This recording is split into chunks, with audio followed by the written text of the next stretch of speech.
Bonjour à tous et bonne année! Je sais, cela fait longtemps que je n'ai pas posté une vidéo, mais ça y est, je reviens plein d'énergie et de force, et avec encore plus d'idées et de projets pour la chaîne en 2024. Donc restez branchés et abonnez-vous.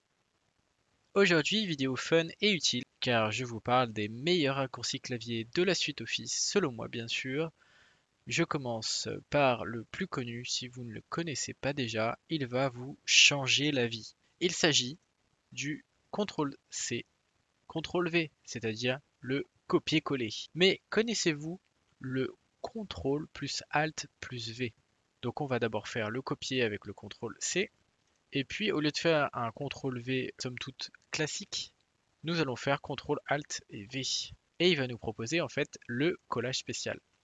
Il va nous demander si on veut coller avec liaison ou sans liaison, et sous quel format. On pourrait imaginer format image. Et puis, vous voyez, là, nous avons le texte, mais sous un format image. On va essayer de faire la même chose, mais avec un Excel. Et donc, cette fois-ci, on va copier, bien sûr. On va faire le CTRL-ALT-V. Et voilà, il va nous demander, eh bien, qu'est-ce qu'on veut coller. Est-ce qu'on veut coller juste la formule, la valeur? Est-ce qu'on veut ajouter une liaison? Est-ce qu'on veut transposer? Etc., etc. Probablement le deuxième plus connu, c'est le CTRL plus Z qui permet d'annuler la dernière action. Par exemple, hop.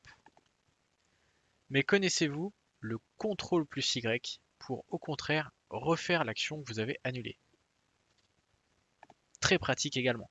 On va retourner sur Word et je vais vous montrer désormais le CTRL plus A si vous ne le connaissez pas, qui nous permet de sélectionner d'un seul coup tout le document ou toute la cellule, etc.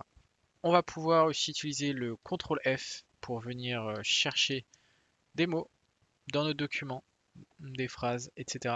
On va avoir aussi le CTRL H qui va nous permettre bien, de faire un remplacement carrément d'un mot.